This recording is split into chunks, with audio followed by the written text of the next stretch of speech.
नमस्कार, स्वागत है झारखंड की फटाफट ताज़ा बड़ी खबरों में। पहली बड़ी खबर, लातेहार में 5,000 रुपये रिश्वत लेते धराया एलआरडीसी का पेशकार। बड़ी खबर है लातेहार से। यहां एसीबी की टीम ने बड़ी कार्रवाई करते हुए बुधवार को एलआरडीसी दफ्तर के पेशकार को 5,000 रुपये रिश्वत लेते रंगे हाथों पकड़ा है, जिसके बाद एसीबी की टीम ने उसे गिरफ्तार कर लिया है। मीडिया की खबरों को माने तो लातेहार के रहने वाले शंकर पासवान नामक एक व्यक्ति का जमीन से संबंधित फैसला एलआरडीसी ऑफिस से लगभग 1.5 वर्ष पहले ही हो गया था, लेकिन नकल निकालने के लिए शंकर पासवान पिछले 1 वर्ष से भटक रहा था।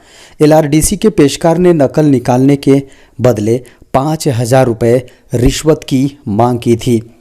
बता दें कि इधर काफ़ी परेशानी के बाद एसीबी की टीम के पास शिकायत की गई। शिकायत मिलने के बाद मामले की तहकीकात करने के बाद एसीबी की टीम ने जाल बिछाकर गिरफ्तार किया। झारखंड में 15 नवंबर से 1 रुपये किलो मिलेगी चना की दाल। झारखंड में स्थापना दिवस के मौके पर झारखंड की हेमंत सोरेन सरकार लोगों को बड़ी सौगात देने जा रही है। 15 नवंबर यानी झारखंड स्थापना दिवस से झारखंड में चना दाल 1 रुपये प्रति किलो की दर से मिलेगी। 11 अगस्त को झारखंड कैबिनेट के हुई बैठक में इसको लेकर फैसला लिया गया था। अब झारखंड के वित्त मंत्री रामेश्वर उरांव ने इस योजना की विधिवत शुरुआत की घोषणा कर दी है। मीडिया की खबरों को माने तो फिलहाल इस योजना का लाभ सभी नागरिकों को नहीं मिलेगा। 1 रुपये किलो की दर से चना दाल उन्हीं लोगों को मिलेगा जो झारखंड खाद्य सुरक्षा योजना में लिस्टेड हैं। बता दें कि इस तरह झारखंड में 65 लाख कार्डधारियों को इस योजना का लाभ मिलने वाला है। झारखंड में मौसम ने बदली करवट, ठंड ने दी दस्तक। झारखंड के लगभग सभी जिलों में ठंड ने दस्तक दे दी है। नवंबर का महीना शुरू हो चुका है और जैसे जैसे दिन गुजर रहे हैं पारा गिर रहा है। मौसम विभाग ने आने वाले पर्व त्योहारों को लेकर मौसम की जानकारी दी है। मीडिया की खबरों को माने तो पश्चिमी विक्षोभ के कारण तापमान में गिरावट देखने को मिल सकती है। आने वाले 10 नवंबर को धनतेरस और 12 को दिवाली मनाई जाएगी। मौसम वैज्ञानिकों की माने तो दोनों त्योहारों के दिन मौसम के शुष्क रहने के आसार हैं। मौसम विभाग के अनुसार दिवाली के बाद तापमान में इजाफा हो सकता है। पारा गिरने से ठंड और कनकनी बढ़ सकती है। हालांकि दिवाली तक मौसम के शुष्क रहने की संभावना है। बता दें कि झारखंड की राजधानी रांची समेत झारखंड के सभी जिलों में इसका असर दिखने को मिलेगा। 22 नवंबर को पाकुड़ का दौरा पर जाएंगे मुख्यमंत्री हेमंत सोरेन। झारखंड के सीएम हेमंत सोरेन 22 नवंबर को पाकुड़ का दौरा पर जाएंगे। उनके आगमन को लेकर पूरी तैयारी की जा रही है। झारखंड मुक्ति मोर्चा जिला कमेटी की बैठक की गई है। के दौरान कार्यकर्ताओं के साथ मुख्यमंत्री हेमंत सोरेन के आगमन के अवसर पर उनके स्वागत के तैयारियों को लेकर चर्चा की। जिला कमेटी की बैठक में 15 नवंबर को राज्य स्थापना दिवस धूमधाम से मनाने पर भी चर्चा हुई। पंचायत स्तर पर संगठन को मजबूत बनाने और राज्य सरकार द्वारा चलाई जा रही योजनाओं की जमीनी हकीकत पर भी कार्यकर्ताओं के साथ राय शुमारी की गई। इधर झारखंड हाईकोर्ट की बड़ी टिप्पणी, असंतुष्ट पत्नियां हथियार की तरह कर रही हैं 498A का इस्तेमाल। आईपीसी यानी भारतीय दंड संहिता की धारा 498A को लेकर झारखंड उच्च न्यायालय ने एक अहम टिप्पणी की है। झारखंड उच्च न्यायालय ने कहा है कि असंतुष्ट पत्नियां आईपीसी की धारा 498A का उपयोग ढाल के बजाय एक हथियार के रूप में इस्तेमाल कर रही हैं। अगर किसी शादीशुदा महिला पर उसके पति या उसके ससुराल वालों की ओर से किसी तरह की क्रूरता की जा रही है तो आईपीसी की धारा 498A के तहत यह क्राइम के दायरे में आता है। यानी यह धारा ससुराल वालों द्वारा शादीशुदा महिलाओं पर क्रूरता को अपराध मानती है। बार एंड बेंच की खबरों को माने तो उच्च न्यायालय के जस्टिस संजय कुमार द्विवेदी ने कहा है कि ऐसे मामले में अक्सर पत्नियों द्वारा बिना उचित विचार विमर्श के छोटी मोटी बातों पर आवेश में आकर यानी हीट ऑफ मोमेंट में दायर किए जाते हैं। कहा कि पति या उसके रिश्तेदारों के हाथों क्रूरता को दंडित करने के उद्देश्य से भारतीय दंड संहिता की धारा 498A को कानून में शामिल किया गया था। बड़ी खबर है, सिलेंडर पर सब्सिडी बढ़ाने की तैयारी। प्रधानमंत्री उज्ज्वला योजना के लाभार्थियों के लिए अच्छी खबर है। आने वाले दिनों में रसोई गैस सिलेंडर पर ज़्यादा छूट मिल सकती है। दरअसल केंद्र सरकार अगले साल होने वाले लोकसभा चुनाव से पहले इस योजना के लाभार्थियों को राहत देने की तैयारी कर रही है। फिलहाल इन लाभार्थियों को साल में 12 सिलेंडर पर 300 रुपये की सब्सिडी मिलती है। उज्ज्वला योजना के तहत आने वाले महीनों में अतिरिक्त राहत पर निर्णय हो सकता है। खबरों को माने तो सरकार की यहां आम आदमी को महंगाई से राहत देने की एक कोशिश है। खबरों को माने तो पेट्रोलियम मंत्रालय और वित्त मंत्रालय से ईमेल के जरिए जानकारी मांगी गई तो इस पर उनकी ओर से कोई जवाब नहीं आया। जी हां, सरकार की ओर से राहत का यह प्रयास तब किया जा रहा है जब भू राजनीतिक तनाव के चलते पेट्रोलियम प्रोडक्ट की कीमत इंटरनेशनल मार्केट में ऊंचाई पर है। बीते 4 अक्टूबर को केंद्रीय कैबिनेट ने 9.5 करोड़ प्रधानमंत्री उज्ज्वला योजना के लाभार्थियों के लिए 100 रुपये की सब्सिडी को मंजूरी दे दी थी। इससे पहले सरकार ने सितंबर में देश भर में सभी आम उपभोक्ताओं के लिए एलपीजी गैस सिलेंडर पर 200 रुपये सब्सिडी को मंजूरी दी थी।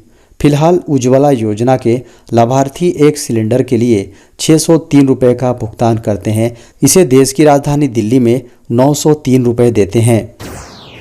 देश भर के सैनिक स्कूलों में दाखिले के लिए आवेदन शुरू, इस दिन तक भर सकेंगे फॉर्म। ऑल इंडिया सैनिक स्कूल एंट्रेंस एग्जामिनेशन 2024 के लिए आवेदन की प्रक्रिया शुरू हो चुकी है। अगर आप भी अपने बच्चे का दाखिला सैनिक विद्यालयों में कराना चाहते हैं तो यह खबर आपके लिए ज़रूरी है, क्योंकि आपको इसके लिए ऑनलाइन आवेदन फॉर्म 16 दिसंबर 2023 तक भर देने होंगे। इन स्कूलों के लिए कक्षा 6 और 9 में दाखिले के लिए आधिकारिक सूचना जारी कर दी गई है। अधिक जानकारी के लिए अभिभावक आधिकारिक वेबसाइट nta.ac.in पर जाकर इससे जुड़ा पूरा नोटिफिकेशन देख सकते हैं। बता दें कि इस नामांकन परीक्षा के माध्यम से सैनिक स्कूलों के क्लास 6 और 9 में प्रवेश मिलता है। देश भर के 33 सैनिक स्कूलों में प्रवेश के लिए ये ऑल इंडिया एग्ज़ाम आयोजित कराया जाता है। सैनिक स्कूल रेजिडेंशियल होते हैं, यानी यहाँ रहने की व्यवस्था होती है और ये सीबीएसई बोर्ड से एफिलिएटेड होते हैं। यहाँ national defence academy, Indian naval academy और दूसरी ट्रेनिंग एकेडमीज़ के लिए उम्मीदवारों को प्रिपेयर किया जाता है। इस प्रवेश परीक्षा के लिए आवेदन करने की आखिरी तारीख 16 दिसंबर 2023 है। इस तारीख को शाम 5 बजे तक आवेदन कर सकते हैं। बता दें कि इस प्रवेश परीक्षा का फॉर्म भरने के लिए जनरल कैटेगरी के कैंडिडेट्स, डिफेंस पर्सोनल के वार्ड्स, एक सर्विसमैन के वार्ड और ओबीसी कैटेगरी को 650 रुपये फीस देनी होगी। वहीं SC/ST उम्मीदवारों के लिए फीस 500 रुपये है। देश में कोविड-19 के मिले 11 नए मामले। भारत में कोरोना वायरस संक्रमण के 11 नए मामले सामने आए हैं, जिससे उपचाराधीन मरीजों की संख्या बढ़कर 176 हो गई हैं। केंद्रीय स्वास्थ्य मंत्रालय द्वारा बुधवार को जारी अद्यतन आंकड़ों के अनुसार देश भर में इस बीमारी के कारण जान गंवाने वाले लोगों की संख्या 5,33,295 है। देश में संक्रमण के कुल मामलों की संख्या 4.50 करोड़ है, यानी 4,50,01,408 हैं। स्वास्थ्य मंत्रालय की वेबसाइट के अनुसार इस बीमारी से रिकवर होने वाले लोगों की संख्या बढ़कर 4,44,67,937 हो गई हैं तथा रिकवर होने की राष्ट्रीय दर 98.81% है। कोविड-19 बीमारी से मृत्यु दर 1.19% है। आंकड़ों के अनुसार देश में अभी तक कोविड-19 रोधी टीकों की 220.67 करोड़ खुराकें दी जा चुकी हैं। सुप्रीम कोर्ट की अहम टिप्पणी, पटाखों पर प्रतिबंध दिल्ली NCR तक सीमित नहीं बल्कि पूरे देश के लिए। उच्चतम न्यायालय ने मंगलवार को कहा कि बेरियम वाले पटाखों को प्रतिबंधित करने संबंधी आदेश प्रत्येक राज्य के लिए है। साथ ही यह केवल दिल्ली और राष्ट्रीय राजधानी क्षेत्र तक सीमित नहीं है, जो गंभीर वायु प्रदूषण से जूझ रहा है। सुप्रीम कोर्ट ने वायु और ध्वनि प्रदूषण से निपटने के लिए 2018 में पारंपरिक पटाखों पर प्रतिबंध लगाया था और अब उसकी ओर से जारी स्पष्टीकरण से देश भर में प्रभाव पड़ेगा। सुप्रीम कोर्ट ने भारत मौसम विज्ञान विभाग यानी IMD से पराली जलाने को लेकर जवाब मांगा है। इससे पहले अदालत को सूचित किया गया था कि दिल्ली से लगे राज्यों में पराली जलाने से राष्ट्रीय राजधानी में वायु गुणवत्ता पर असर पड़ रहा है।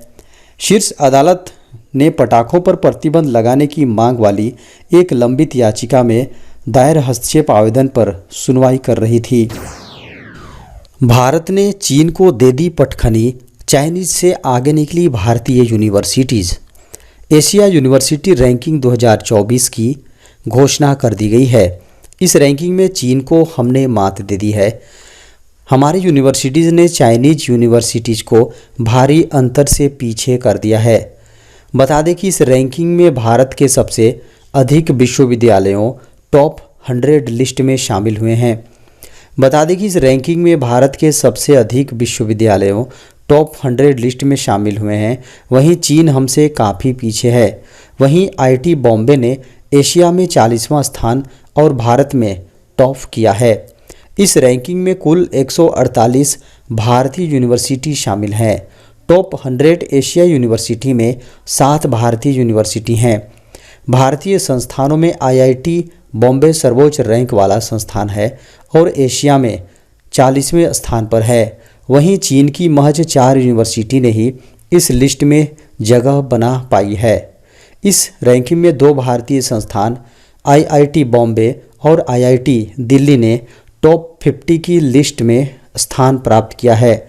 वहीं IIT बॉम्बे ने भारत में टॉप स्थान और पूरे एशिया में 40वां स्थान हासिल किया है।